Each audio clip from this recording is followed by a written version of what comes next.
देखो next section है place of supply में place of supply of services से रिलेवेंट सेक्शन नंबर 12। देखो सेक्शन नंबर 12 किससे रिलेवेंट होता है? Place of supply of services. अभी तक हमने जो प्लेस ऑफ सप्लाई की बात करी है वो किसके रेस्पेक्ट में करी है? गुड्स के रेस्पेक्ट में बात करी है, place of supply in respect of goods. Next section number 12 किसकी बात करता है? Place of supply in the case of services.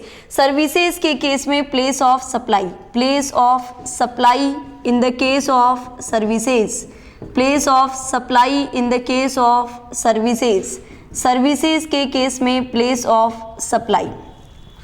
देखो सेक्शन नंबर 12 सब सेक्शन 1 सबसे पहले ये बताता है कि यहाँ पर सेक्शन 12 के प्रोविजंस कब एप्लीकेबल होंगे।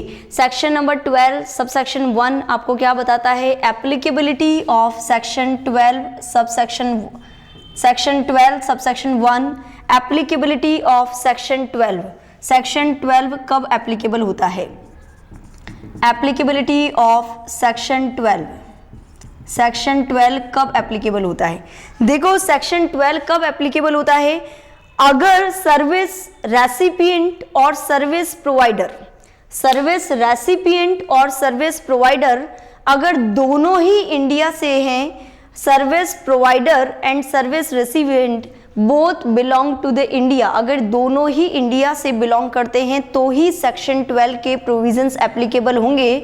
बट अगर सर्विस रेसिपिएंट या सर्विस प्रोवाइडर दोनों में से कोई भी एक पार्टी इंडिया के बाहर की है तो इस केस में यहाँ पर तो इस केस में सेक्शन 13 के प्रोविजंस एप्लीकेबल होंगे, सेक्शन 12 के प्रोविजंस एप्लीकेबल नहीं होंगे। क्लियर है? तो सेक्शन 12 के प्रोविजंस तभी एप्लीकेबल होते हैं यदि सर्विस प्रोवाइडर और सर्विस रेसिपिएंट दोनों ही कहाँ के हैं? इंडिया के हैं। तो डालें section number 12 applicability of section number 12, applicability of section 12। This provision is applicable, यह प्रोविजन तभी एप्लीकेबल होगा, this provision will be applicable, this provision will be applicable, ये प्रोविजन केवल तभी एप्लीकेबल होगा where the location of supplier of service, where the location of supplier of service, यानी जो भी सर्विसेज की सप्लाई कर रहा है उसकी location, location of supplier of service and the location of recipient of service और location of recipient, यहाँ पर किसकी लोकेशन थी? सप्लायर की, and the location of the recipient of service, location of recipient of service, जो भी service recipient है उसकी location is in India, is in India, दोनों ही कहाँ पर है? इंडिया में है। कंप्लीट है। तो सेक्शन नंबर 12 सबसेक्शन 1 आपको क्या बताता है? सेक्शन नंबर 12 सबसेक्शन 1 ये बताता है कि सेक्शन 12 के प्रोविजंस तभी एप्लीकेबल होंगे अगर सर्विस प्रोवाइडर और सर्विस रेसिपिएंट दोनों की लोकेशन कहाँ की है? इंडिया की है, तो ही ये प्रोविजंस एप्लीकेबल होंगे। क्लियर है? नेक्स्ट बात करते हैं सेक्शन नंबर 12 सबसेक्शन 2 की, जो जनरल प्रोविजंस के बारे में बताता है। कौन सा section? Section number 12 subsection 2, section number 12 subsection 2 general provisions, section number 12 subsection 2 general provisions. देखो जनरल प्रोविजंस तब एप्लीकेबल होते हैं जब अदर प्रोविजंस एप्लीकेबल नहीं होते हैं। सेक्शन 12 में हम आगे बात करेंगे, सेक्शन नंबर 12 सबसेक्शन 3 से लेके सेक्शन 12 सबसेक्शन 14 तक हम डिस्कस करेंगे। सेक्शन नंबर 12 सबसेक्शन 3 से लेके सेक्शन नंबर 12 सबसेक्शन 14 तक हम डिस्कस करेंगे। इन सारे प्रोविजंस को डिस्कस करने के बाद अगर इनमें से कोई प्रोविजन एप्लीकेबल नहीं हो पा रहा है तो हम कौन से प्रोविजंस पे आ जाएंगे? जनरल प्रोविजंस पे आ जाएंगे सेक्शन 12 सबसेक्शन 2 के अंतर्गत।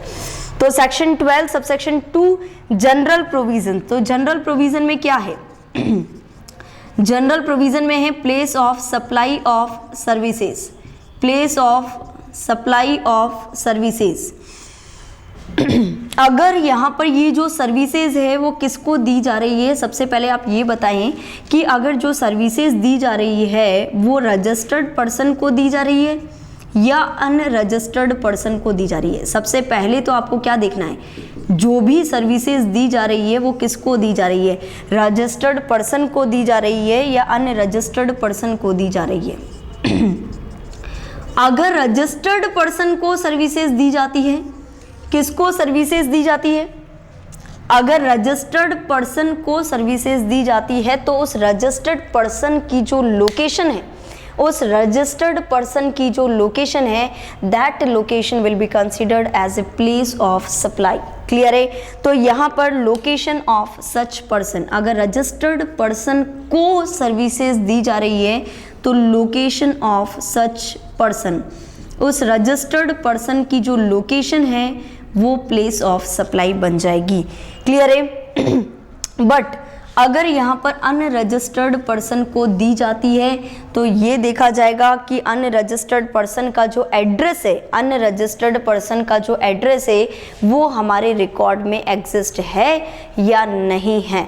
तो यहाँ पर अगर अनरजिस्टर्ड पर्सन है तो अनरजिस्टर्ड पर्सन का जो एड्रेस है, वेयर द एड्रेस,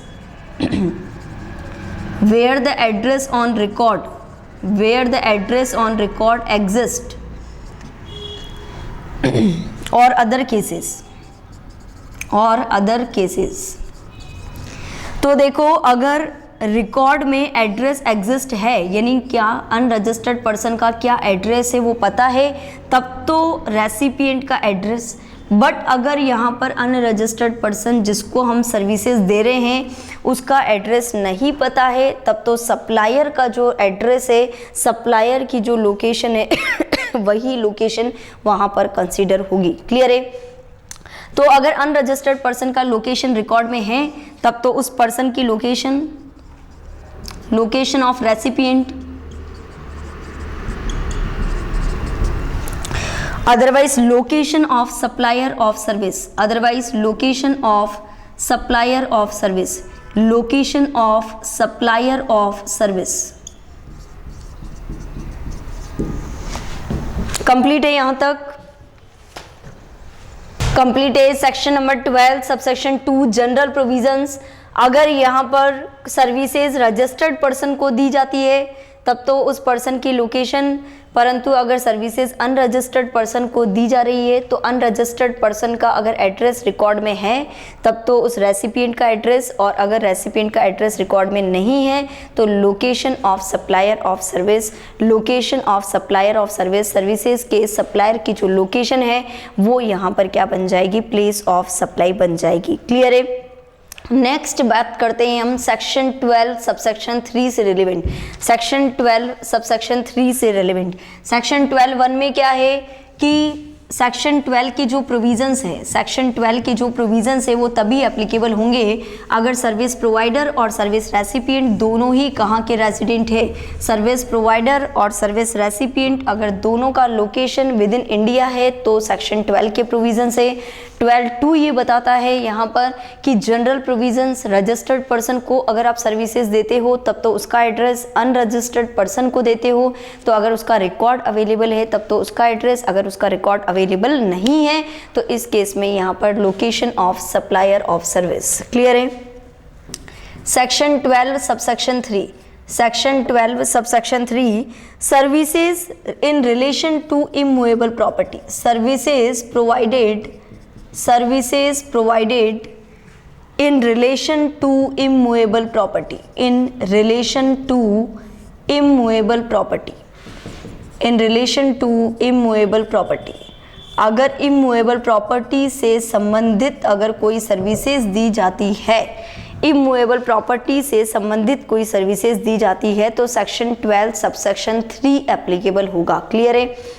तो इमूवेबल प्रॉपर्टी से रेलेवेंट जितनी भी सर्विसेज दी जाएगी, अगर दोनों पार्टी का लोकेशन कहाँ का है, अगर दोनों पार्टी का लोकेशन विद इन इंडिया है तो इस केस में सेक्शन 12 सबसेक्शन 3 के प्रोविजंस एप्लीकेबल होंगे।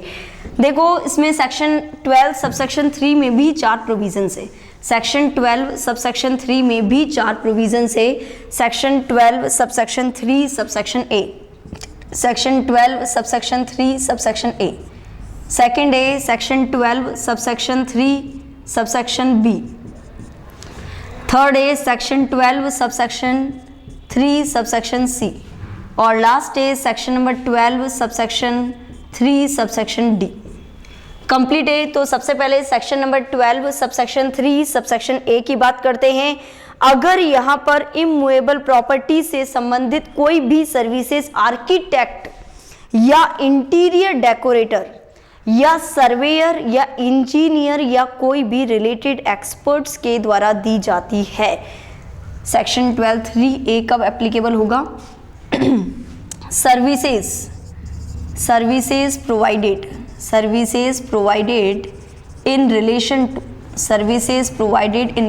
टू अगर सर्विसेज दी जाती है किससे संबंधित? इमूवेबल प्रॉपर्टी से संबंधित।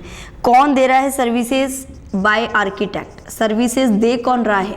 आर्किटेक्ट सर्विसेज दे रहा है। या इंटीरियर डेकोरेटर के द्वारा सर्विसेज दी जाती है। इंटीरियर डेकोरेटर के द्वारा सर्विसेज दी जाती है। सर्वेयर के द्वारा सर्विसेज दी जाती है। या इंजीनियर्स या रिलेटेड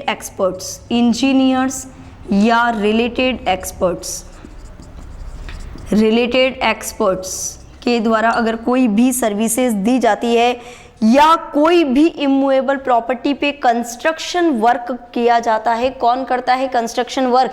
कॉन्ट्रैक्टर करता है। तो यहाँ पर कोई भी कंस्ट्रक्शन वर्क किया जाता है, construction work by contractor on such immovable property, immovable property पर कोई भी कंस्ट्रक्शन का वर्क किया जाता है। तो इस केस में देखो, इमूवेबल प्रॉपर्टी का अगर केस है तो चारों केसेस में जो प्लेस ऑफ सप्लाई होता है वो location of such immovable property, उस इमूवेबल प्रॉपर्टी की जो लोकेशन है वही लोकेशन आपके लिए क्या बन जाएगी? प्लेस ऑफ सप्लाई बन जाएगी। Location of immovable property. हम जो सेक्शन 12 के जितने भी सबसेक्शन 3 में प्रोविजंस पढ़ेंगे, जो इमूवेबल प्रॉपर्टी के रिलेशन में जो सर्विसेज दी जाती है उसमें हमेशा इमूवेबल प्रॉपर्टी की जो लोकेशन है वही लोकेशन आपकी प्लेस ऑफ सप्लाई कहलाएगी। क्लियर है? देखो, जैसे किसी भी पर्सन का मकान बन रहा है और मकान में उसने एक इंटीरियर डेकोरेटर को यहाँ पर बुलाया है, उस इंटीरियर करने के लिए, उस हाउस का इंटीरियर करने के लिए यहाँ पर इंटीरियर डेकोरेटर को अपॉइंट किया है। इंटीरियर डेकोरेटर यहाँ पर जो पर्सन है वो मुंबई से बिलोंग करता है, जबकि हाउस दिल्ली में सिचुएटेड है। हाउस कहाँ पर सिचुएटेड है? दिल्ली में। तो इंटीरियर कौन से हाउस का हो रहा है? जो दिल्ली में सिचुएटेड है। बट पर्सन कहाँ का है? सर्विस प्रोवाइडर कहाँ का है? सर्विस प्रोवाइडर कहाँ का है? मुंबई का है। तो यहाँ पर प्लेस ऑफ सप्लाई किसे माना जाएगा? मुंबई प्लेस को प्लेस ऑफ सप्लाई माना जाएगा या दिल्ली प्लेस को प्लेस ऑफ सप्लाई माना जाएगा? देखो, सर्विसेज दे कौन रहा है? सर्विसेज दे कौन रहा है? मुंबई वाला person. But immovable property located कहाँ पर है? इमूवेबल प्रॉपर्टी दिल्ली में लोकेटेड है। तो जहाँ पर वो इमूवेबल प्रॉपर्टी लोकेटेड है वो प्लेस आपके लिए प्लेस ऑफ सप्लाई कहलाएगा। तो यहाँ पर जो इंटीरियर डेकोरेटर है वो यहाँ पर दिल्ली प्लेस पर आकर सर्विसेज देगा और दिल्ली प्लेस क्या बन जाएगा? यहाँ पर दिल्ली आपके लिए प्लेस ऑफ सप्लाई बन जाएगा। क्लियर है? क्योंकि देखो, इमूवेबल प्रॉपर्टी के केस में इसको मूवेबल नेचर की तो होती नहीं है, इमूवेबल नेचर की होती है। मींस एट साइट आके ही ये वर्किंग होती है। मींस उस इमूवेबल प्रॉपर्टी के प्लेस पर आके ही वो वर्किंग होगी। इसीलिए वो इमूवेबल प्रॉपर्टी का जो प्लेस है, उसकी जो लोकेशन है वही अपने लिए क्या बन जाती है? प्लेस ऑफ सप्लाई बन जाती है। कंप्लीट है? तो फर्स्ट, अगर कोई भी प्रोफेशनल पर्सन किसी इमूवेबल प्रॉपर्टी से रिलेवेंट कोई सर्विसेज देते हैं, यहाँ पर आर्किटेक्ट, इंटीरियर डेकोरेटर या surveyor, engineer, related experts, construction work by on such immovable property, तो इस केस में यहाँ पर जो इमूवेबल प्रॉपर्टी का लोकेशन है वो प्लेस ऑफ सप्लाई होगा। कौन से सेक्शन के according? Section 12 subsection 3 subsection A के अकॉर्डिंग। क्लियर है? देखो, नेक्स्ट बात करते हैं section 12 subsection 3 subsection B.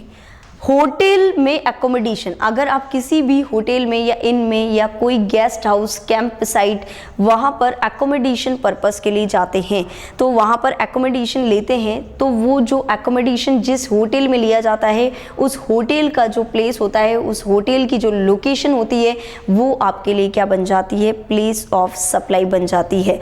Means अगर किसी भी इमूवेबल प्रॉपर्टी में एकोमोडेशन लिया जाता है तो इस केस में जहाँ पर वो होटल या inn, guest house, camp site, जहाँ पर भी आपने एकोमोडेशन लिया है वो प्लेस आपके लिए क्या बन जाएगा, प्लेस ऑफ सप्लाई बन जाएगा। तो नेक्स्ट आपका है by the way of losing 12(3)(b services by the way of lodging accommodation, by the way of lodging accommodation, अगर आपने यहाँ पर accommodation किया है by a hotel, अगर आप होटल में रुके हैं या inn guest house, camp site, guest house, camp site या क्लब, होम स्टे,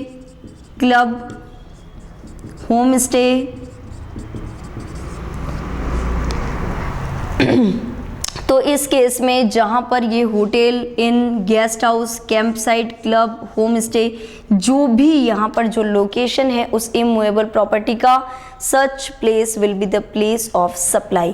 क्लियर है आप सभी को? तो सेक्शन 12 सबसेक्शन 3 सबसेक्शन ए के प्रोविजन कब लगेंगे? अगर कोई भी प्रोफेशनल यहाँ पर क्या करता है, इमूवेबल प्रॉपर्टी पर कोई सर्विसेज देता है। सेक्शन 12(3)(b के प्रोविजन कब लगेंगे? जब हम एकोमोडेशन से रिलेटेड कोई भी सर्विसेज लेते हैं, कहाँ पर, किसी भी इमूवेबल प्रॉपर्टी में। क्लियर है? सेक्शन 12 सबसेक्शन 3 सबसेक्शन सी क्या बताता है? सेक्शन 12 सबसेक्शन 3 सबसेक्शन सी ये बताता है, देखो अगर कोई भी मैरिज सेरेमनी होती है, अगर किसी की शादी है तो वहाँ पर होटल बुकिंग करवाई जाती है, या वहाँ पर एक धर्मशाला या कोई भी बड़ा अकोमोडेशन क्या किया जाता है, बुक करवाया जाता है। तो यहाँ पर अगर कोई भी अकोमोडेशन, किसी भी बड़ी प्रॉपर्टी का अकोमोडेशन हो रहा है for the organising any marriage ceremony और रिसेप्शन और मैटर्स रिलेटेड देयर टू, अगर मैरिज सेरेमनी या उसके रिसेप्शन या उसी से रिलेटेड किसी भी मैटर्स को आप यहाँ पर क्या करते हैं, एकोमोडेशन पर्पस के लिए बुक करवाते हैं, तो वो प्लेस आपके लिए क्या बन जाएगा, प्लेस ऑफ सप्लाई बन जाएगा। तो लिखें 12(3)(c में services by the way of accommodation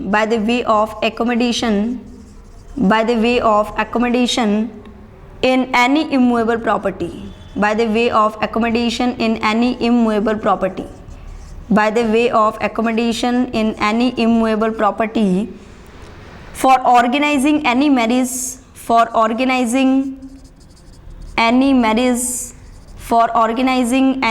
ceremony, अगर कोई भी मैरिज सेरेमनी या रिसेप्शन या मैटर्स रिलेटेड देयर टू और मैटर्स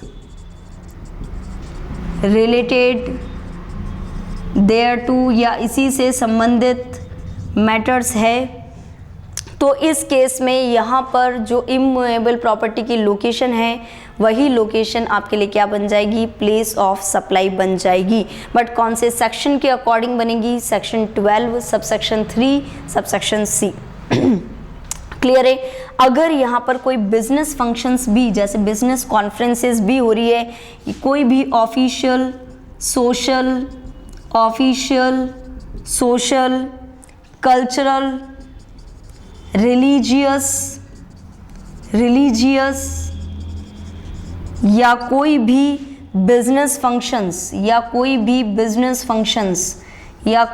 बिजनेस फंक्शंस ऑर्गेनाइज होते हैं, तो भी यहाँ पर क्या हो जाएगा, यहाँ पर सेक्शन 12 सबसेक्शन 3 सबसेक्शन सी एप्लीकेबल हो जाएगा। देखो सारे केसेस में वो इमूवेबल प्रॉपर्टी जिस प्लेस पर सिचुएटेड है वो उसका लोकेशन ही आपके लिए क्या बन जाएगा, प्लेस ऑफ सप्लाई बन जाएगा। क्लियर है? लास्ट सेक्शन है section 12 subsection 3 subsection D. 12 subsection 3 subsection D. देखो 12 सबसेक्शन 3 सबसेक्शन डी ये बोलता है सेक्शन 12 3A B और C, अगर ये सर्विसेज तो दे रहे हैं, अगर इसी से रेलेवेंट, अगर कोई इसी के एडिशन में इसी से रेलिवेंट कोई सर्विसेज दी जाती है, जैसे कि फॉर एग्जांपल किसी की मैरिज है, मैरिज सेरेमनी में उन्होंने कोई होटल बुकिंग करवाई है और साथ ही साथ उन्होंने एक डेकोरेटर को भी अपॉइंट किया और उसे बोला है कि वहाँ पर उस प्लेस पर डेकोरेशन करवाना है, तो उस डेकोरेशन वहाँ पर हो रहा है, तो वो डेकोरेशन की जो सर्विसेज आ रही है वो डेकोरेशन की services is ancillary services to this sections. Clear है?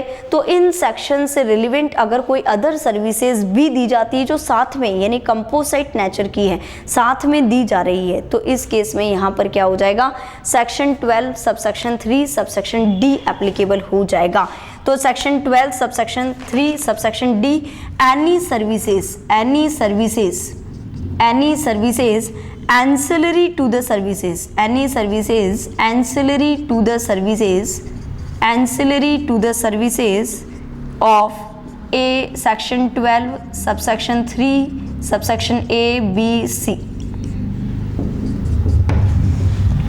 कंप्लीट है यहाँ तक?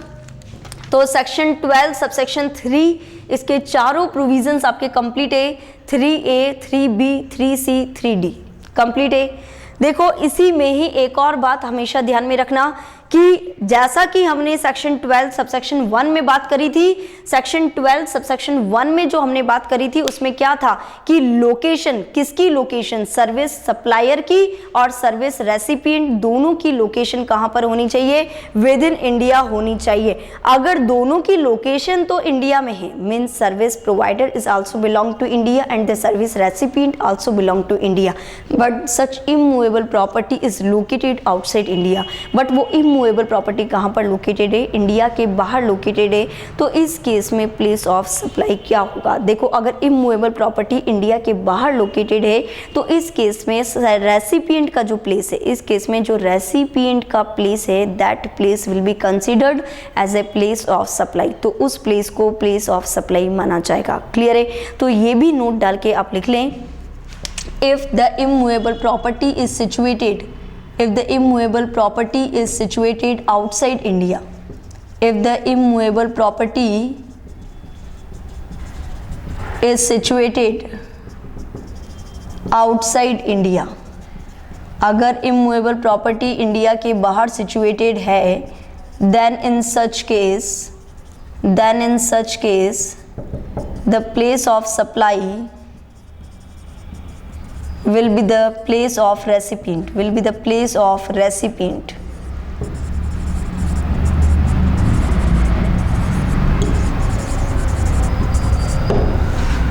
will be the place of recipient of service। Clear है? तो अगर सर्विस प्रोवाइडर और सर्विस रेसिपिएंट तो इंडिया से बिलोंग करता है बट वो इमूवेबल प्रॉपर्टी इंडिया के बाहर सिचुएटेड है, तो इस केस में प्लेस ऑफ सप्लाई किसे माना जाएगा? जो भी सर्विस रेसिपिएंट का एड्रेस है, सर्विस रेसिपिएंट का प्लेस है, वो प्लेस आपके लिए प्लेस ऑफ सप्लाई माना जाएगा। कंप्लीट है? तो सेक्शन नंबर 12 सबसेक्शन 3 आप लोग नोट करें, पूरा कंप्लीट हो चुका है। देखो इनके क्वेश्चंस निकालें आप लोग। क्वेश्चन नंबर 11 आपका है, प्लेस ऑफ सप्लाई में services related to the immovable property से रिलेटेड सर्विसेज। देखो इसमें फर्स्ट है, determine the place of supply in the independent cases as under. आपको यहाँ पर प्लेस ऑफ सप्लाई कैलकुलेट करना है। फर्स्ट इसमें पॉइंट है, एक company in the Pune, company कहाँ की है? पुणे की है। Contract with the Pune based architect, इसने कॉन्ट्रैक्ट किया, किससे कॉन्ट्रैक्ट किया? पुणे बेस्ड आर्किटेक्ट से कॉन्ट्रैक्ट किया। यानी आर्किटेक्ट कहाँ पर रहता है? पुणे में रहता है और कंपनी भी पुणे की है। To design a structure for their new office to be located in the Bangalore. But यहाँ पर जो आर्किटेक्ट से कॉन्ट्रैक्ट किया है, देखो जिस कंपनी ने कॉन्ट्रैक्ट किया है वो कंपनी भी पुणे की है और जिस आर्किटेक्ट से कॉन्ट्रैक्ट किया है वो भी पुणे का है, बट जिस प्रॉपर्टी पर यहाँ पर डिज़ाइनिंग करनी है वो प्रॉपर्टी यहाँ पर बेंगलोर में सिचुएटेड है। तो यहाँ पर प्लेस ऑफ सप्लाई क्या होगा? देखो इमूवेबल प्रॉपर्टी का लोकेशन ही आपके लिए प्लेस ऑफ सप्लाई होता है। दोनों पार्टीज इंडिया में ही है, सर्विस प्रोवाइडर भी इंडिया का है और सर्विस रेसिपिएंट भी इंडिया का है। अगर दोनों पार्टीज इंडिया की है तो इस केस में जो इमूवेबल प्रॉपर्टी की लोकेशन है वही लोकेशन आपके लिए प्लेस ऑफ सप्लाई बन जाती है। तो इस केस में आपके बेंगलोर में प्रॉपर्टी सिचुएटेड है तो बेंगलोर आपके लिए प्लेस ऑफ सप्लाई बन जाएगा। क्लियर है। सेकेंड पॉइंट की हम बात करते हैं, mister A of Jaipur. Mister A Jaipur का है, entered into the lease agreement with the mister B of Jaipur. उसने लीज एग्रीमेंट किया है किसके साथ, मिस्टर बी के साथ, वो भी जयपुर से बिलोंग करता है। Whereby he leased out his farm in the Nagpur to mister B, जहां पर उसने, यानी मिस्टर ए भी जयपुर का है और मिस्टर बी भी जयपुर का है, मीन्स दोनों पार्टीज है तो कहाँ की, इंडिया की। इसका मतलब ये तो कंफर्म हो गया कि सेक्शन 12 चलेगा, क्योंकि अगर एक पार्टी इंडिया की होती है और एक पार्टी इंडिया के बाहर की होती है तो सेक्शन 13 के प्रोविजंस लग जाते हैं, सेक्शन 12 के प्रोविजंस नहीं लगते हैं। अभी यहाँ दोनों पार्टीज इंडिया की है तो इसका मतलब दोनों पार्टी का लोकेशन इंडिया का है, इसका मतलब ये सेक्शन 12 का क्वेश्चन है। अब यहाँ पर इसने बोला है कि मिस्टर ए ने लीज पे दिया है उसके फार्म को इन नागपुर। फार्म कहाँ पर है, उसका फार्म कहाँ पर, उसका खेत कहाँ पर है, नागपुर में है। तो यहाँ पर जो इमूवेबल प्रॉपर्टी का लोकेशन होता है that place will be the place of supply. तो इमूवेबल प्रॉपर्टी को लीज पर दिया है और वो इमूवेबल प्रॉपर्टी नागपुर में सिचुएटेड है तो यहाँ पर नागपुर आपके लिए प्लेस ऑफ सप्लाई बन जाएगा। क्लियर है। थर्ड पॉइंट पे आते हैं हम, mister A an employ of the ABC limited Kolkata. तो ABC लिमिटेड एक कंपनी है, कोलकाता बेस्ड कंपनी है, वहाँ का एम्प्लॉय जो मिस्टर ए है goes on the official tour to the Hyderabad. वो ऑफिशियल टूर पर हैदराबाद में गया और वहाँ पर होटल में स्टे किया, booked in the name of his company, और वो जो होटल था वो उस कंपनी के नाम पर बुक हुआ था। देखो मेरी बात सुनो, अगर आप किसी भी होटल में अकोमोडेशन बुक करवाते हो तो होटल का जो लोकेशन है, होटल का जो लोकेशन है यानी वो इमूवेबल प्रॉपर्टी का जो लोकेशन है that location will be the place of supply. वो लोकेशन आपके लिए क्या बन जाएगा, प्लेस ऑफ सप्लाई बन जाएगा। Means Hyderabad will be the place of supply. Clear है। नेक्स्ट बात करते हैं fourth point, mister X of Mumbai. Mister X कहाँ से बिलोंग करता है, मुंबई से। उसने अरेंज किया destination wedding of his son at Pushkar Rajasthan. Mister X जो मुंबई से है वो अपने यहाँ पर बेटी की शादी डेस्टिनेशन वेडिंग के अकॉर्डिंग करवाना चाहता है, पुष्कर में करवाना चाहता है। He booked a resort at the Pushkar for the accommodation of his guest. इसके लिए उसने यहाँ पर पुष्कर में क्या किया, एक रिसॉर्ट बुक करवाया उसके गेस्ट के लिए, and also performing the marriage ceremony, and apart from providing the resort decoration is also provided. देखो मैंने आपको पहले भी बताया था यहाँ पर मैरिज सेरेमनी का फंक्शन कहाँ पर ऑर्गेनाइज हो रहा है, पुष्कर में। तो देखो पुष्कर में आपने यहाँ पर प्लेस लिया है तो वो पुष्कर आपके लिए प्लेस ऑफ सप्लाई हो जाएगा। और उस मैरिज सेरेमनी के एडिशन में आपने डेकोरेशन की सर्विसेज भी लिए, तो डेकोरेशन की सर्विसेज यानी it is a ancillary services, ये एक्स्ट्रा सर्विसेज है। अगर इन तीनों में अगर आपने कोई एक्स्ट्रा सर्विसेज ली है तो वो कौन से सेक्शन में कवर होती है, सेक्शन 12 सबसेक्शन 3D में कवर होती है।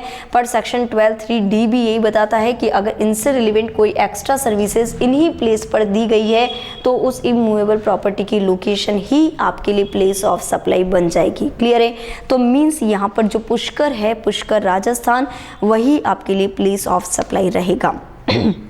नेक्स्ट है फिफ्थ पॉइंट पे आते हैं, कॉन्ट्रैक्टर है। कॉन्ट्रैक्टर आते ही आपको समझ जाना है कंस्ट्रक्शन की सर्विसेज है तो कौन सा सेक्शन लग जाएगा, सेक्शन 12 सबसेक्शन 3 सबसेक्शन A लग जाएगा। तो कॉन्ट्रैक्टर है मेजर्स ABC ऑफ पुणे सब contracted the work of the construction of the building. उसने अपनी बिल्डिंग के कंस्ट्रक्शन का वर्क सब कॉन्ट्रैक्ट पर दे दिया दिल्ली में to the messrs XYZ of Mumbai to complete the work as per the drawings and design of the architect. देखो contractor कहाँ से बिलोंग करता है, पुणे से। उसने अपना सब कॉन्ट्रैक्ट दिया वर्क को, construction of the building at Delhi. Building कहाँ पर है, दिल्ली में। तो दिल्ली में जो बिल्डिंग है उसको कंस्ट्रक्ट करवाना है तो आपके लिए प्लेस ऑफ सप्लाई क्या बन जाएगा, दिल्ली बन जाएगा। बिकॉज कंस्ट्रक्शन जिस इमूवेबल प्रॉपर्टी पे हो रहा है उस इमूवेबल प्रॉपर्टी का जो लोकेशन है वो आपके लिए क्या बन जाता है, प्लेस ऑफ सप्लाई बन जाता है। नेक्स्ट बात करते हैं sixth point, ABC limited Mumbai का है, hire a professional firm of Delhi to design its office in Canada. देखो प्रोफेशनल को अपॉइंट किया है तो सेक्शन 12 सबसेक्शन 3 सबसेक्शन ए ही एप्लीकेबल होगा, और सेक्शन 12 सबसेक्शन 3 सबसेक्शन ए ये बोलता है जहाँ पर इमूवेबल प्रॉपर्टी सिचुएटेड है वहाँ पर होगा। बट इसमें भी एक प्रोविज़न आपको ध्यान में होना चाहिए। देखो कनाडा की बात कर रहा है, किसकी बात कर रहा है, ये ऑफिस कनाडा में है, यानी इमूवेबल प्रॉपर्टी इंडिया के बाहर सिचुएटेड है, तो इस केस में जो रेसिपिएंट का प्लेस है वो आपके लिए प्लेस ऑफ सप्लाई बन जाएगा। तो यहाँ पर रेसिपिएंट कौन है, यहाँ पर रेसिपिएंट ABC लिमिटेड मुंबई का है, तो यहाँ पर मुंबई प्लेस आपके लिए प्लेस ऑफ सप्लाई बन जाएगा। कंप्लीट है यहाँ तक। तो सेक्शन 12 सबसेक्शन 3 से रिलेवेंट आपको प्रोविजंस कंप्लीट है, तो कुछ भी नहीं है इसमें। 12(3)A ये बोलता है कि अगर प्रोफेशनल सर्विसेज देते हैं, 3B ये बोलता है कि अगर कोई भी पर्सन होटल में एकोमोडेशन या inn guest house camp site इनमें अगर एकोमोडेशन पर्पस के लिए बुक करवाता है। थर्ड, अगर कोई बड़ा इवेंट ऑर्गेनाइज करवाना है, चाहे वो सोशल पर्पस के लिए हो, मैरिज सेरेमनी हो, या कोई बिजनेस का कोई बड़ा कॉन्फ्रेंसेस हो जिसमें मल्टीपल पर्सनस आएंगे, तो इस केस में यहाँ पर क्या हो जाएगा, सेक्शन 12 सबसेक्शन 3 और C के प्रोविजंस एप्लीकेबल हो जाएंगे। और A-B-C से रिलेवेंट जितनी भी एंसिलरी सर्विसेज है वो 12(3)D में कवर हो जाएगी। कंप्लीट है। नेक्स्ट हम बात करते हैं सेक्शन 12 सबसेक्शन 4 की। सेक्शन 12 सबसेक्शन 4,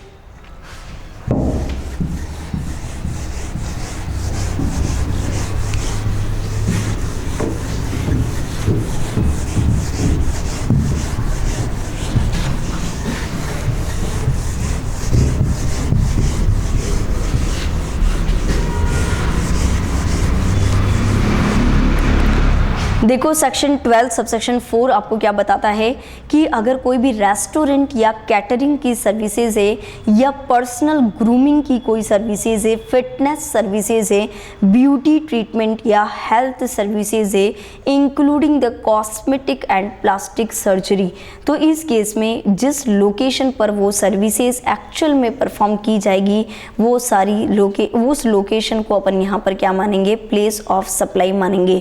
देखो सेक्शन 12 सबसेक्शन 4 आप लोग डालेंगे, section 12 subsection 4, section 12 subsection 4,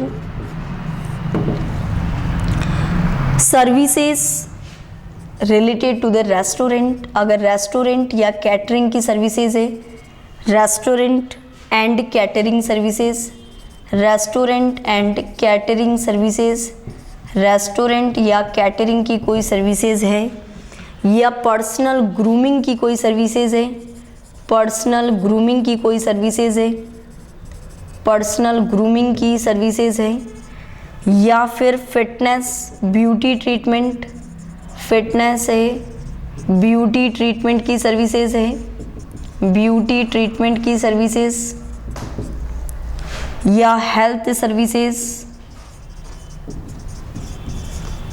health services में आपकी कॉस्मेटिक और प्लास्टिक सर्जरी भी आ जाएगी, including cosmetic and plastic surgery, cosmetic and plastic surgery.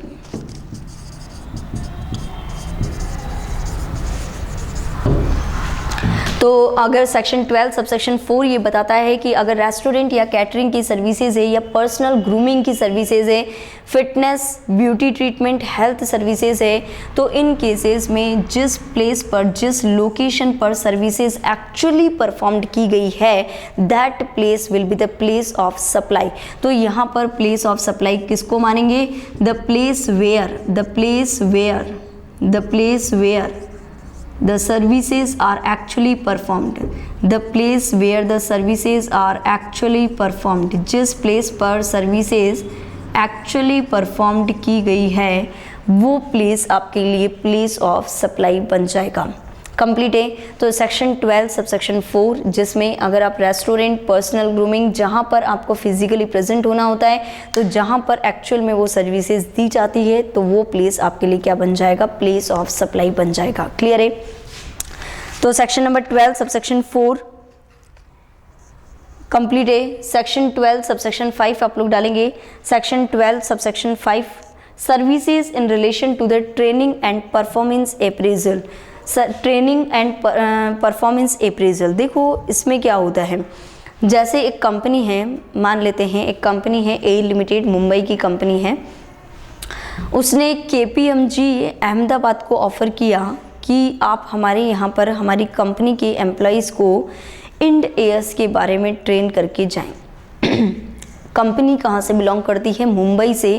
Professional firm कहाँ से बिलोंग करती है? KPMG अहमदाबाद से। और उसने यहाँ पर KPMG अहमदाबाद को एक कॉन्ट्रैक्ट दिया है मुंबई बेस्ड कंपनी ने कि हमारे एम्प्लॉयज़ को आप यहाँ पर इंडियन अकाउंटिंग स्टैंडर्ड के बारे में क्या करके जाएं, ट्रेन करके जाएं। तो इस केस में यहाँ पर जो ट्रेनिंग और परफॉर्मेंस की सर्विसेज हो रही है, यानी ट्रेनिंग की सर्विसेज, ट्रेनिंग कौन दे रहा है? KPMG अहमदाबाद दे रही है। किसको वो सर्विसेज दी जा रही है? मुंबई के एम्प्लॉयज़ को, वहाँ पर मुंबई बेस्ड कंपनी के एम्प्लॉयज़ को दी जा रही है। तो इस केस में ये देखा जाता है कि जिस पर्सन को सर्विसेज दी जा रही है वो रजिस्टर्ड पर्सन है या वो अनरजिस्टर्ड पर्सन है। देखो, अगर एक कंपनी को सर्विसेज दी जा रही है तो नॉर्मली एक कंपनी क्या होती है? रजिस्टर्ड पर्सन ही होती है। अगर रजिस्टर्ड पर्सन को सर्विसेज दी जाती है तब तो उस पर्सन की लोकेशन प्लेस ऑफ सप्लाई बन जाएगी। और अगर अनरजिस्टर्ड पर्सन को दी जाती है तो जिस लोकेशन पर सर्विसेज एक्चुअली परफॉर्म्ड होती है, जिस लोकेशन पर सर्विसेज एक्चुअली परफॉर्म्ड हो रही है, that location will be the place of supply. वो लोकेशन क्या बन जाएगा? प्लेस ऑफ सप्लाई बन जाएगा। क्लियर है? तो सेक्शन 12 सबसेक्शन 5 आप लोग डालेंगे। सेक्शन 12 सबसेक्शन 5 आप लोग डालेंगे। Section 12 subsection 5, services in relation to training, services in relation to training and performance appraisal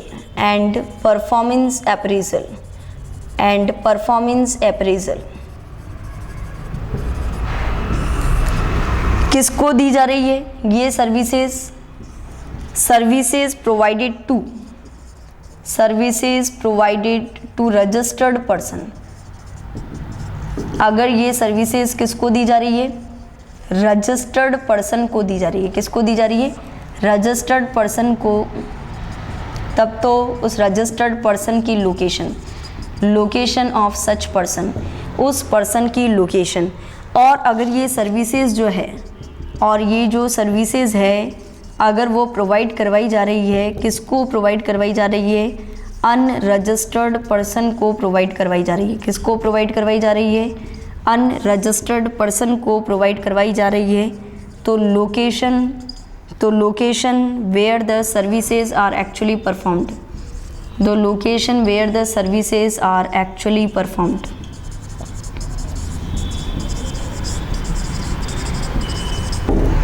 तो जिस लोकेशन पर सर्विसेज एक्चुअल में परफॉर्म की जा रही है, जिस लोकेशन पर सर्विसेज एक्चुअल में परफॉर्म की जा रही है, वो लोकेशन आपके लिए क्या बन जाएगी? प्लेस ऑफ सप्लाई बन जाएगी। क्लियर है? तो यहाँ पर ट्रेनिंग एंड परफॉर्मेंस, देखो परफॉर्मेंस, ट्रेनिंग का तो एक एग्जाम्पल अभी हमने बात करी थी कि कंपनी है मुंबई की और अहमदाबाद KPMG को अपॉइंट किया है इंड एयर्स ट्रेन करने के लिए। तो कंपनी अगर रजिस्टर्ड है तब तो लोकेशन ऑफ सच पर्सन का मतलब जो कंपनी का लोकेशन है। और अगर यहाँ पर क्या है? अनरजिस्टर्ड पर्सन को दी जा रही है, जैसे वो कंपनी अगर अनरजिस्टर्ड है GST लॉ में, तो सर्विसेज एक्चुअली परफॉर्म्ड जहाँ पर हो रही है। जैसे एक मुंबई बेस्ड जो कंपनी है उसने अपने एम्प्लॉयज़ को ही अहमदाबाद भेज दिया। अगर उसने अपने एम्प्लॉयज़ को ही अहमदाबाद भेज दिया कि वहीं पर ही जाके तुम क्या करके आ जाओ, ट्रेनिंग लेके आ जाओ, तो इस केस में अहमदाबाद क्या बन जाएगा? आपका प्लेस ऑफ सप्लाई बन जाएगा। तो अगर अनरजिस्टर्ड पर्सन है वो कंपनी, तो इस केस में जहाँ पर वो सर्विसेज एक्चुअल में परफॉर्म होंगी वो प्लेस आपके लिए क्या बन जाएगा? प्लेस ऑफ सप्लाई बन जाएगा। क्लियर है? देखो नेक्स्ट बात करते हैं परफॉर्मेंस की। परफॉर्मेंस अप्रेजल में भी यहाँ पर परफॉर्मेंसेस जैसे म्यूज़िक शो होते हैं या कोई भी डांस शो होते हैं, तो परफॉर्मेंस से रिलेटेड अगर कोई भी शोज़ है तो इस केस में यहाँ पर क्या हो जाएगा? वो सर्विसेज रजिस्टर्ड को दी जा रही है या अनरजिस्टर्ड को दी जा रही है। ठीक है? देखो इसके कुछ क्वेश्चंस आप लोग निकालेंगे। क्वेश्चन नंबर 12 निकालें। क्वेश्चन नंबर 12 देखो इसमें क्या है? XYZ limited of Delhi. यहाँ पर जो कंपनी है वो दिल्ली की है। XYZ लिमिटेड, ये कंपनी कहाँ से बिलोंग करती है? ये कंपनी दिल्ली बेस्ड कंपनी है। ये कंपनी कहाँ की है? दिल्ली बेस्ड कंपनी है। Has entered into an agreement with the ASL training limited of Mumbai. इसने कॉन्ट्रैक्ट किया है कौन सी कंपनी के साथ? ASL जो कंपनी है ASL training limited of Mumbai. ASL training limited कहाँ की? मुंबई की। ये ASL ट्रेनिंग लिमिटेड कहाँ की है? मुंबई बेस्ड कंपनी है। तो XYZ लिमिटेड कहाँ की है? दिल्ली की है। और ASL ट्रेनिंग कंपनी कहाँ की है? मुंबई बेस्ड कंपनी है। तो यहाँ पर क्या है? XYZ limited of Delhi has entered into the contract with ASL training limited of Mumbai for the training and performance appraisal of its employees. तो यहाँ पर जो है ये जो कंपनी है वो अपने एम्प्लॉयज़ को ट्रेन करना चाह रही है। तो ये ट्रेनिंग कंपनी है जो ट्रेनिंग प्रोवाइड करवाती है। The services were performed at the Dehradun training centre of the ASL training limited. यहाँ पर ये जो सर्विसेज है वो परफॉर्म कहाँ पर हो रही है? देहरादून, जो देहरादून का ट्रेनिंग सेंटर है। ये ट्रेनिंग सेंटर तो ASL ट्रेनिंग लिमिटेड मुंबई की है, बट ट्रेनिंग दी जा कहाँ रही है? ASL देहरादून। ASL देहरादून में ये सर्विसेज दी जा रही है। कंप्लीट है। Determine the place of supply. देखो प्लेस ऑफ सप्लाई क्या होगा? अगर यहाँ पर ये रजिस्टर्ड है, अगर ये कंपनी रजिस्टर्ड है तो क्या होगा? और सेकंड क्वेश्चन पूछा है अगर ये कंपनी अनरजिस्टर्ड है तो क्या होगा? देखो आप लोगों से पूछा जाए कि यहाँ पर अगर कंपनी रजिस्टर्ड है तो ऑब्वियस है कि उस कंपनी की location he place of supply बन जाएगी। मींस अगर XYZ कंपनी जो है जो सर्विसेज ले रही है, यानी सर्विस रेसिपिएंट अगर रजिस्टर्ड है, तब तो सर्विस रेसिपिएंट का लोकेशन मींस दिल्ली क्या बन जाएगा? आपका प्लेस ऑफ सप्लाई बन जाएगा। बट अगर सर्विस रेसिपिएंट अनरजिस्टर्ड है तो वो सर्विसेज एक्चुअली कहाँ परफॉर्म्ड हुई है? देहरादून में। तो देहरादून आपके लिए क्या बन जाएगा? प्लेस ऑफ सप्लाई बन जाएगा। मींस अगर रजिस्टर्ड है तब तो Delhi will be the place of supply, और अगर यहाँ पर जो कंपनी है XYZ limited it is an unregistered company, then in such case Dehradun will be the place of supply. Clear है? कंप्लीट है। नेक्स्ट क्वेश्चन पे हम आते हैं। यहाँ पर हम आते हैं क्वेश्चन नंबर 13। देखो इस क्वेश्चन में क्या है कि यहाँ पर म्यूज़िक शो के जो ऑडिशंस हैं, देखो ऑडिशंस लेने वाले हैं और जजेस कहाँ से आ रहे हैं सर्विसेज देने के लिए, यानी सर्विस प्रोवाइडर जजेस है जो मुंबई से बिलोंग करते हैं और सर्विस रेसिपिएंट सारे जयपुर में हैं। देखो जो पार्टिसिपेंट्स हैं जो म्यूज़िक शो में ऑडिशंस के लिए आए हैं, जो भी पार्टिसिपेंट्स हैं, देखो पार्टिसिपेंट्स तो ऑब्वियस है कि अनरजिस्टर्ड ही होंगे।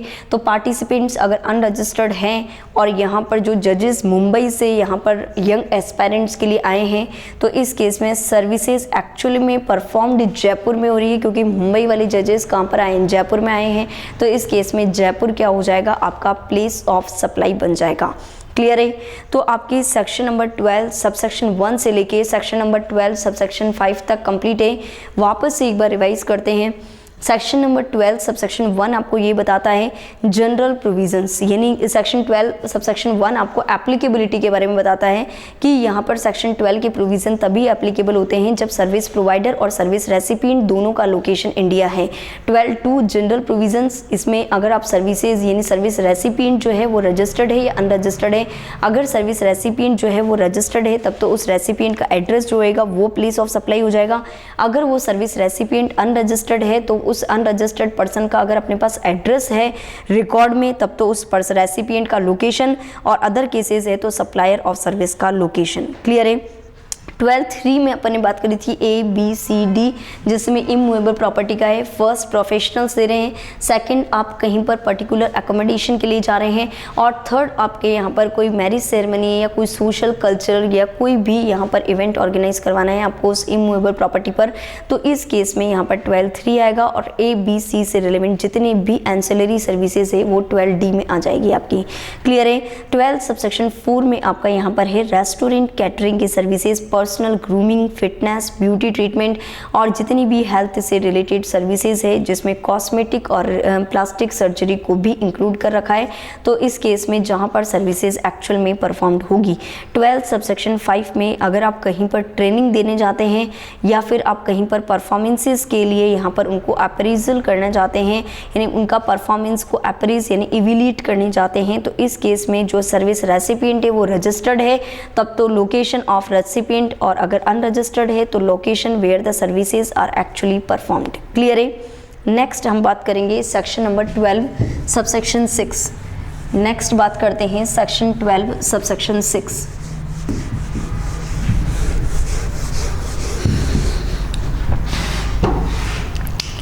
Section 12 subsection 6। देखो सेक्शन 12 सबसेक्शन 6 में क्या है, services provided by the way of admission of cultural, artistic, sporting, scientific, educational, entertainment event और अम्यूजमेंट पार्क्स और any other place and services ancillary there to. तो इस केस में जहाँ पर वो इवेंट एक्चुअल में हो रहा है या जहाँ पर वो पार्क एक्चुअल में सिचुएटेड है। देखो जैसे कि मिस्टर ए है, वो राजस्थान जयपुर से बिलोंग करता है, वो यहाँ पर मुंबई अम्यूजमेंट पार्क में यहाँ पर क्या करना चाहता है, जाना चाहता है घूमने विजिट पर्पस के लिए। तो उसने यहाँ पर ऑनलाइन बुकिंग करवा लिया, जयपुर से ऑनलाइन बुकिंग करवा लिया अम्यूजमेंट पार्क के लिए। तो यहाँ पर वो पार्क जहाँ सिचुएटेड है वो प्लेस आपके लिए क्या बन जाएगा, प्लेस ऑफ सप्लाई बन जाएगा। तो यहाँ पर मुंबई में वो अम्यूजमेंट पार्क सिचुएटेड है तो Mumbai will be the place of supply. Means अगर कोई भी पर्सन किसी भी विजिट पर्पस के लिए या घूमने की पर्पस के लिए वो कहीं जाना चाहता है तो जिस प्लेस पर वो जाना चाहता है, जहाँ पर वो इवेंट एक्चुअल में हो रहा है या जहाँ पर वो पार्क या जहाँ पर वो घूमने की जगह एक्चुअल में सिचुएटेड है, वही प्लेस आपके लिए क्या बन जाएगा, प्लेस ऑफ सप्लाई बन जाएगा। तो सेक्शन 12(6) ये बोलता है service provided by the way of admission to cultural, comma artistic, comma sporting, comma scientific, comma educational, comma entertainment events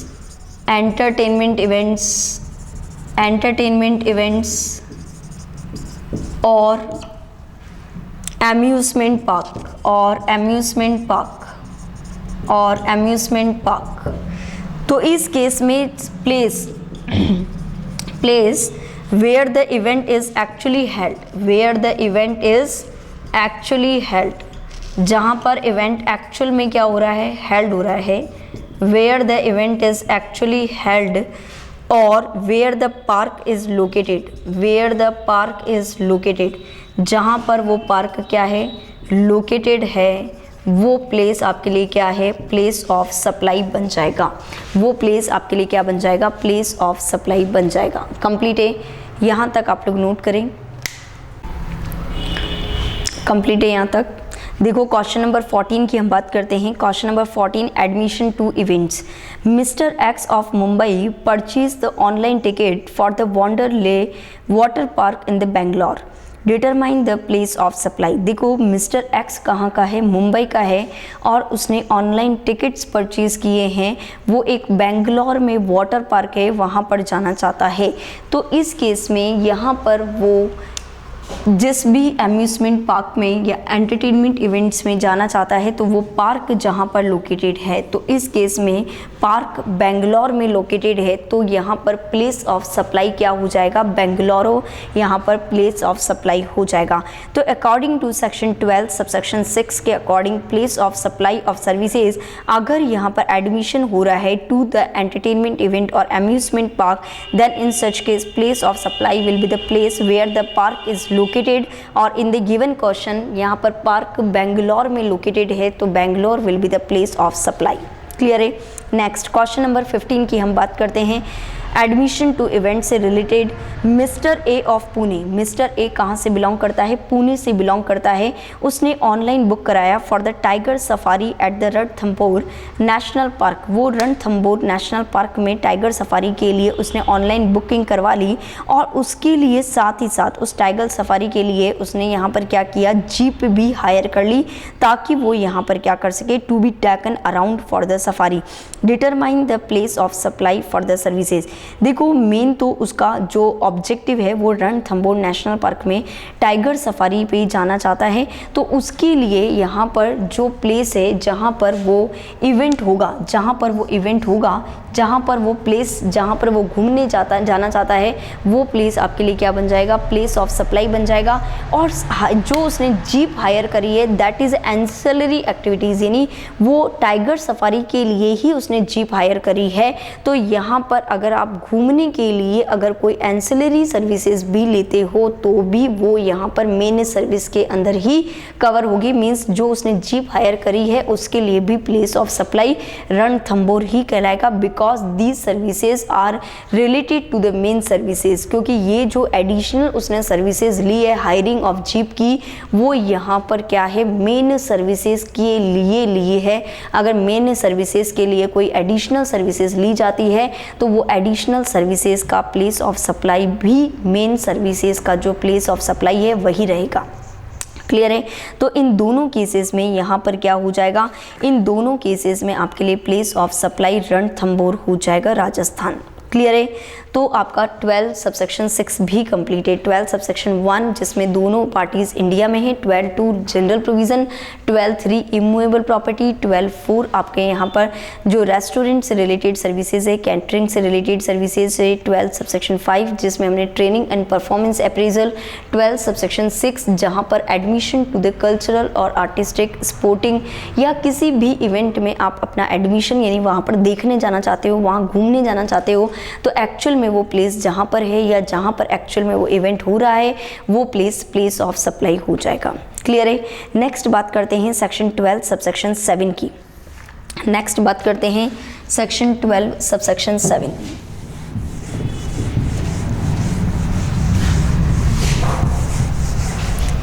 देखो सेक्शन 12 सबसेक्शन 7 क्या बोलता है, place of supply of service. Section 12 subsection 7 place of supply of service, place of supply of service, place of supply of service, place of supply of service provided for organising an event, provided for organising an event, provided for organising an event. अगर एक event को organise करने के लिए, अगर कोई event है उसको ऑर्गेनाइज करने के लिए अगर आप यहाँ पर क्या लेते हैं, कोई सर्विसेज लेते हैं, तो उस केस में प्लेस ऑफ सप्लाई क्या रहेगा। देखो इसमें अगर अपने को यहाँ पर कोई भी एक इवेंट ऑर्गेनाइज करवाना है, क्या करना है, कोई भी एक इवेंट ऑर्गेनाइज करवाना है, चाहे वो इवेंट किसी से भी रिलेटेड हो, चाहे वो कल्चरल इवेंट हो या फिर वो कोई आर्टिस्टिक इवेंट है, स्पोर्टिंग इवेंट है, साइंटिफिक इवेंट है, एजुकेशनल इवेंट है। अगर कोई भी इवेंट ऑर्गेनाइज करवाना है, जैसे यहाँ पर ए लिमिटेड है मुंबई की, वो चाहती है कि मैं यहाँ पर, मेरी एक फैशन शो की कंपनी है और मैं यहाँ पर अपना फैशन शो यहाँ पर दिल्ली में भी ऑर्गेनाइज करवाना चाहता हूँ, एक इवेंट ऑर्गेनाइज करवाना चाहता हूँ दिल्ली में। तो उसके लिए उसने बेंगलुरु से यहाँ पर मिस्टर बी, जो यहाँ पर मिस्टर बी की एक कंपनी है जो फैशन शो ऑर्गेनाइज करवाती है, उसकी सर्विसेज ली है। किसकी सर्विसेज ली है?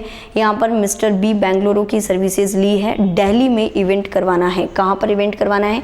दिल्ली में इवेंट करवाना है। तो ली किसने है सर्विसेज? मुंबई बेस्ड कंपनी ने। तो यहाँ पर ये देखा जाएगा कि जो सर्विस रेसिपिएंट है, जो सर्विस रेसिपिएंट है वो रजिस्टर्ड पर्सन है या अनरजिस्टर्ड पर्सन है। अगर सर्विस रेसिपिएंट रजिस्टर्ड है तब तो उसका एड्रेस, रेसिपिएंट का एड्रेस, बट अगर वो अनरजिस्टर्ड है तो ये देखा जाएगा कि वो इवेंट जो ऑर्गेनाइज हो रहा है वो इंडिया में ऑर्गेनाइज हो रहा है या इंडिया के बाहर ऑर्गेनाइज हो रहा है। अगर इंडिया में ऑर्गेनाइज हो रहा है तब तो जहाँ पर एक्चुअल में इवेंट हो रहा है, और अगर इंडिया के बाहर हो रहा है तो इस केस में जो रेसिपिएंट का लोकेशन है वही आपके लिए प्लेस ऑफ सप्लाई हो जाएगा। क्लियर है? तो लिखेंगे आप लोग services provided, place of supply और सर्विसेज। तो अगर service provided by the way of, service provided, अगर सर्विस प्रोवाइड करवाई जाती है by the way of, services provided by the way of organising, अगर यहाँ पर ऑर्गेनाइजिंग की सर्विसेज दी जाती है, organising of a cultural, organising of a cultural, organising of a cultural, artistic, sporting, comma scientific, educational, scientific, comma educational और entertainment event, और entertainment event, और एंटरटेनमेंट इवेंट, और entertainment event including the supply of services. अगर आप कोई भी cultural event organise करवा रहे हो या आर्टिस्टिक या कोई भी इवेंट अगर ऑर्गेनाइज करवाते हो, इंक्लूडिंग इसमें किसको इंक्लूड कर रहे हैं, including the supply of services, including the supply of services in relation to a conference, in relation to a conference, in relation to a conference, comma fair, comma exhibition, comma exhibition, comma celebration or similar events, celebrations or similar events, or similar events। तो यहाँ पर देखो organise यहाँ पर करवा रहा है, तो जो फर्म ऑर्गेनाइज करवा रही है यानी जो फर्म सर्विसेज दे रही है, तो वो फर्म सर्विसेज किसको दे रही है ये देखा जाएगा। मीन्स जो सर्विस रेसिपिएंट है, सर्विस प्रोवाइडेड टू, यानी जो सर्विस रेसिपिएंट है, ये आपको देखना है कि ये सर्विस रेसिपिएंट रजिस्टर्ड है या अनरजिस्टर्ड है। अगर जो सर्विस रेसिपिएंट है यानी इवेंट ऑर्गेनाइज करवाने की सर्विसेज दे रहे हैं, बट जिस आदमी को सर्विसेज दी जा रही है अगर वो रजिस्टर्ड पर्सन है, तब तो उस रजिस्टर्ड पर्सन की location, then the location of such person, उस पर्सन की जो लोकेशन है वो आपके लिए क्या बन जाएगी, प्लेस ऑफ सप्लाई बन जाएगी। परंतु यदि जो इवेंट ऑर्गेनाइज करवा रहे हैं वो किसी अनरजिस्टर्ड पर्सन के लिए करवा रहे हैं, तो ये देखा जाएगा कि वो जो इवेंट ऑर्गेनाइज हो रहा है वो इंडिया में ऑर्गेनाइज करवा रहे हैं या इंडिया के बाहर ऑर्गेनाइज करवा रहे हैं, तो ये अनरजिस्टर्ड पर्सन को दी जाती है। तो वो event is held in India, event India में करवाया जा रहा है, या event is held outside India, या event is held outside India, या इवेंट इंडिया के बाहर करवाया जा रहा है। ठीक है, अगर इवेंट इंडिया में करवाया जाता है तब तो इस केस में यहाँ पर जो प्लेस है where the event is actually held, जहाँ पर जिस प्लेस पर इवेंट हो रहा है, place where event actually held, where event is actually held, जिस प्लेस पर इवेंट एक्चुअली हेल्ड हो रहा है वो प्लेस आपके लिए प्लेस ऑफ सप्लाई बन जाएगा। और सेकंड है कि event is held outside India, अगर वो इवेंट इंडिया के बाहर होता है तो इस केस में लोकेशन ऑफ रेसिपिएंट, रेसिपिएंट का जो लोकेशन है वो प्लेस आपके लिए क्या बन जाएगा, प्लेस ऑफ सप्लाई बन जाएगा।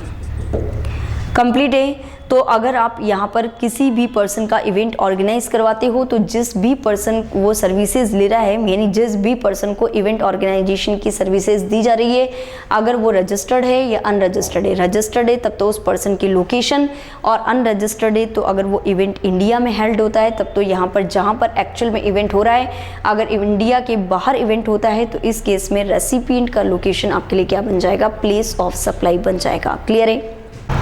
देखो अगर ये जो सर्विसेज है वो एक से ज़्यादा स्टेट में दी जाती है, मींस ये इवेंट अगर एक से ज़्यादा स्टेट में ऑर्गेनाइज करवाया जा रहा है तो इस केस में क्या होगा, स्टेट वाइज प्रपोर्शन रहेगा। स्टेट वाइज क्या रहेगा, प्रपोर्शन रहेगा।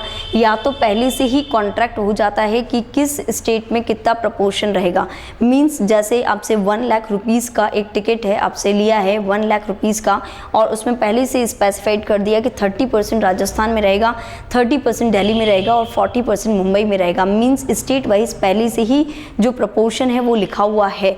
अगर स्टेट वाइज प्रपोर्शन लिखा हुआ है तब तो उस प्रपोर्शन में यहाँ पर क्या हो जाएगा, state wise value of services divide हो जाएगी, और वो जो स्टेट है हर स्टेट का यहाँ पर अलग अलग क्या बन जाएगा, वैल्यू ऑफ सर्विस बन जाएगा। या फिर अगर ये पहले से डिसाइडेड नहीं है तो जो भी प्रपोर्शन उनके बीच में डिसाइडेड होता है, मीन्स हर स्टेट के लिए अलग अलग यहाँ पर आपको करना ही पड़ेगा। आप एक साथ टैक्स का पेमेंट नहीं कर सकते, बिकॉज यहाँ यहाँ पर क्या होगा, हर स्टेट यहाँ पर आपके लिए क्या बन जाएगी, प्लेस ऑफ सप्लाई बन जाएगी। इसीलिए यहाँ पर कभी भी एक से ज़्यादा स्टेट में अगर आप सर्विसेज देते हो तो each state will be the place of supply, her state आपके लिए प्लेस ऑफ सप्लाई है। इसलिए कैलकुलेशन टैक्स की स्टेट वाइज होएगी। तो आपको सर्विस की जो वैल्यू है उसको बाइफिकेट करना पड़ेगा, आपको सर्विसेज की जो वैल्यू है ना उसको बाइफिकेट करना पड़ेगा कि राजस्थान में कितनी है, यहाँ पर महाराष्ट्र में कितनी है या दिल्ली में कितनी है। तो वो किस बेसिस पे आप बाइफिकेट करोगे, या तो पहले से कॉन्ट्रैक्ट बना हुआ हो या फिर कॉन्ट्रैक्ट नहीं बना हुआ हो। तो जिस प्रपोर्शन में सर्विसेज दी जाती है, यानी 20% सर्विसेज राजस्थान में दी है तो 20% वैल्यू राजस्थान में हो जाएगी। समझ में आ गया। तो मल्टीपल स्टेट में अगर दी जाती है तो मल्टीपल स्टेट के केस में यहाँ पर उनके प्रपोर्शन में क्या हो जाएगी, डिवाइड हो जाएगी। क्लियर है। नेक्स्ट हम क्वेश्चंस पे आते हैं। क्वेश्चन नंबर 16 आप लोग निकालें। क्वेश्चन नंबर 16 देखो, क्वेश्चन नंबर 16 में जैस फैशन लिमिटेड एक कंपनी है, इंडियन फैशन डिज़ाइनिंग कंपनी जो रजिस्टर्ड है दिल्ली में। जो यहाँ पर ये जो फैशन कंपनी है वो रजिस्टर्ड कहाँ पर है, दिल्ली में रजिस्टर्ड है।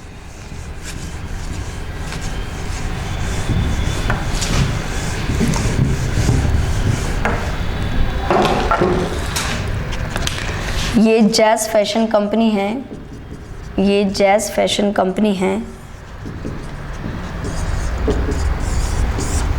यहाँ पर ये एक इंडियन फैशन डिज़ाइनिंग कंपनी है जो कहाँ पर इसका रजिस्टर्ड कहाँ पर, ये दिल्ली में रजिस्टर्ड है। Host A fashion show at Toronto Canada. ये कहाँ पर, ये जो फैशन शो है वो टोरंटो कनाडा में होस्ट करवा रहे हैं।